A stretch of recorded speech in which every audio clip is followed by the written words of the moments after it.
Ladies and gentlemen.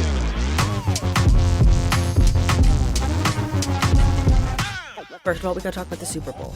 You guys, I know that I was not the only one who sat there like, this is the worst. I mean, it just was the most disappointing game ever. Okay, if you're an Eagles fan, no, it wasn't a disappointing game. And I have to say that I was rooting for the Eagles specifically because I cannot even deal with Taylor Swift and Travis Kelce. I don't even care about football. I don't know what goes on. The men in my family, the boys in the house, so excited for the Super Bowl. I'm here for the snacks, you guys. Does that surprise anyone? I'm here for the drama. I'm here for the commercials, which also let me down pretty considerably. So all the things that I was excited to see didn't happen. The halftime show, you guys. If you are a Kendrick Lamar fan, then I guess that was your thing. But for the rest of us, we were looking at those dance moves going, are you for real right now? Like, I don't really care if I can't understand what you're saying. It's probably my betterment that I don't know what you're saying. I know you're over there dissing Drake. Okay, that's fine. I understand the beef between the two of you guys. You're for real and he isn't. But what's going on with the dancing? So there was just so many things at the Super Bowl that I could not deal with. Let's start at the beginning. We see the big dog make his entrance dressed like a straight up pimp. And I don't understand what was happening. Did he think that he was going to control the bitches? And so he decided to show up to the stadium like, you guys are under all my control. I don't know what the look was. Like, what was the theme here? When somebody shows up in a costume, I need a theme. So what was he thinking? What was he saying with this poorly chosen outfit? The brooch? Ew. I understand an homage. I understand sort of tipping your hat to a time. I don't understand showing up in a costume. Also, the color scheme ripped my soul. I don't know who he thought he was showing up to be, you guys. Now, let's talk about what Taylor Swift was wearing, as long as we're on fashion. I can't tell you guys how disappointed I was that it was but a mere white tank top and some sequenced shorts. Some denim shorts with some glitter. You guys, I was disappointed.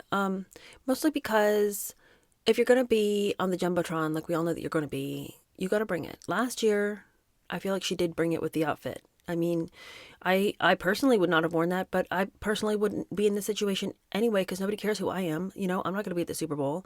But if I was going to be at the Super Bowl, I would try to wear something that was visually interesting. And a white tank top and shorts with glitter on them are not it. Now, Taylor Swift was booed, and I want to say it's because of the sequence shorts.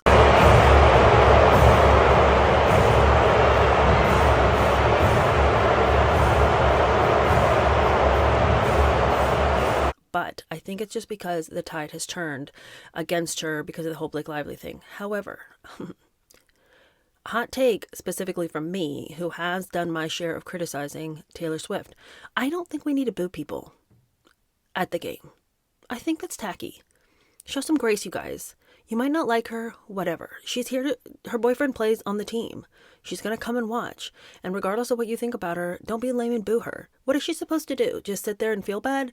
I don't care what you think she's done. Just because you think that she might be a manipulative, evil genius, so do I. What does it do to boo her? She launched 1,000 memes with those side eyes of hers. But at the same time, what would you do if an entire stadium watching the Super Bowl was booing you? It's beneath us, friends, okay? Now, a person could come at me and be like, don't you boo her all day long on your channel? Well, not really, because I'm talking about specific things. I'm not just booing her as a human being. I'm saying, when she did this thing, what was that about? There's a difference, everybody. Right. But I do want to say that if they were booing her because of the shorts, now that's a specific I can get behind, because I was disappointed. Now, who was not in that booth, my friends? Well, of course, Blake Lively was not, and we'll talk about her later because a new video has resurfaced, you guys, to show that she knew all along that she was a horrible, manipulative, maniacal snake who slithers into people's projects, and because she thinks she's so important and her vision matters more than anybody else and her need to feel fulfilled matters more than anybody else, she's just going to show up on a set and take over. And this is her modus operandi. So we've got to talk about that, but not for right now. What we just need to talk about right now is the Super Bowl and the fact that Blake Lively was very visibly not there with Taylor Swift when she had been last year, and they were all over each other like a couple of sycophants. You guys, I want you to answer this question for me. When have you ever, in all of your born days, been hugging all over your female friends like you're trying to climb up out of a well? Like the way that they're like crawling on each other as though they're trying to get away from like a boiling pit of lava. I've never clawed on my friends like this. Like I don't understand the concept. I don't understand needing to be that physically intimate with a female friend. I don't get it. And, you know, how many times have people talked about like how Meghan Markle's all over people, or just like it's like a specific Hollywood thing where girlfriends feel like they have to like lay their bodies on top of their other friends' bodies in order for you to get the signal that they are close.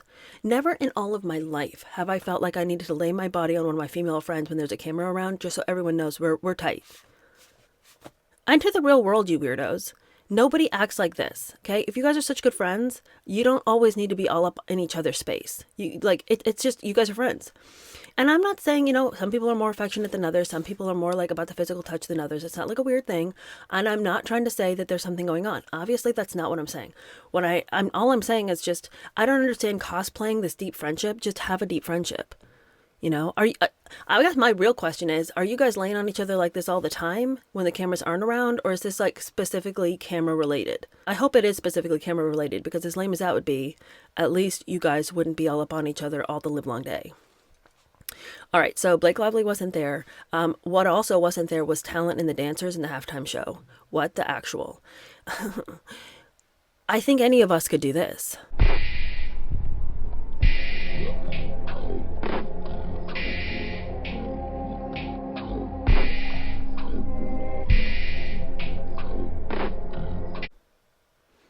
And here's the thing with the halftime show. If you are a big Kendrick Lamar fan, you know, and you were so stoked for his time to shine, and you already knew all the lyrics of the song, so it didn't matter that you didn't know what he was saying, or that you were super distracted by those early 2000s American Eagle jeans he was wearing for a woman. It wouldn't matter because you loved him so much. You were just super excited that it was his time to shine. However, I think most of us who have not gone down the rabbit hole on the Kendrick Lamar Drake beef weren't really in tune with the fact that this was just a giant platform on which for him to call Drake the fake that he is. Most of America was like, we want a halftime show, and even if we don't really know what you're saying, we want at least the dancing to be interesting. We want the show to be fire. No, everything was lame. Couldn't understand what he was saying. The dancing, the choreography was like the biggest joke. I feel like they literally walked out on Bourbon Street and was like, anybody want to put on a sweatsuit and just come and like wriggle? Because we need wrigglers. And then they just, you know, brought in a bunch of people who didn't know what they were doing, but it didn't matter because you didn't have to.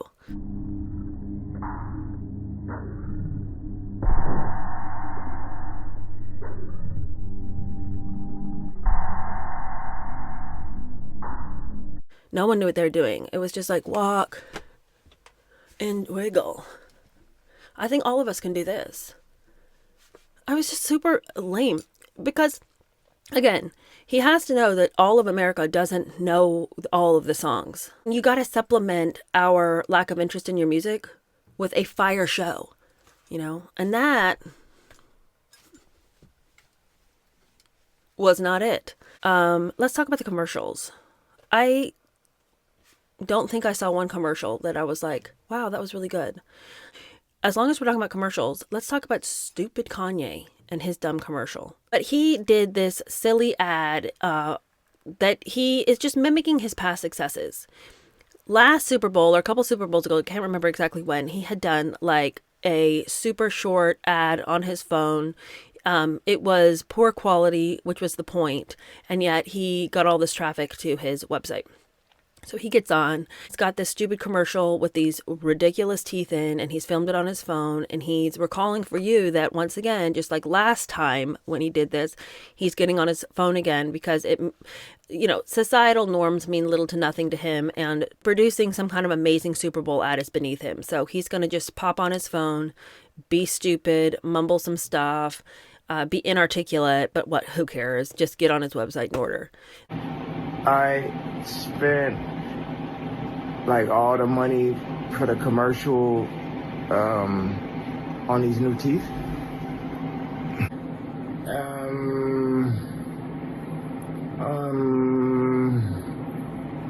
Go to Yeezy.com. Then, if anybody decided to follow that pathetic advice and got on his website, it had been completely stripped of everything except for a white t-shirt with a black swastika on it. Like, these stunts are so incredibly pathetic. What with taking his wife to the Grammys and she's not wearing clothes, then putting onto his website nothing but a shirt with a black swastika on it. All of these moves are so uninspired and so pathetically boiled down to the most obviously obnoxious thing that you could do, that where is his edge in his art? Showing up naked for something, putting a swastika on something. Like, this is lame. It's too obviously offensive. Where is his creativity? Isn't he like this genius who's like next to Jesus Christ himself, as he always likes to remind us that, like, you know, but for his genius, the world would probably be falling apart, but for the fact that he has this incredible mind and can come up with ideas and see the world in these intricate and amazing ways. You know, the industry was nothing without him. You know, before he came and was this amazing music producer, before he came and changed fashion, before he came and changed social norms, but for him. I've never been impressed with him. He can't sing, his style is trash, and his personality sucks. But for him to just continue to try to tell us and gaslight us about all of his talent and all of his success, his big stunts are the things that would be so stereotypically offensive that it's like laughable. Going naked somewhere, like streakers who have run across football games since the beginning of time. That's been done. People have shown up naked. Who cares? Swastikas? Oh yeah, okay. The most offensive thing you can put on something. Okay, all right. Like, I am not amused. I am not entertained. If he wants to pat himself on the back as some kind of like explosive member of this thing that we call society because he's like breaking social norms, break it with something other than a stupid shirt with a swastika on it. His website can no longer be accessed. All right, he's having problems on Twitter because he's popping off saying crazy things, and even Elon Musk is like, I think not. And a bunch of celebrities got together and did an ad, and they basically have, they're all wearing white t-shirts with a hand giving the middle finger with the Star of David in the middle of the hand. Okay, on the one hand, I completely support people's desire to stand up to anti-Semitism.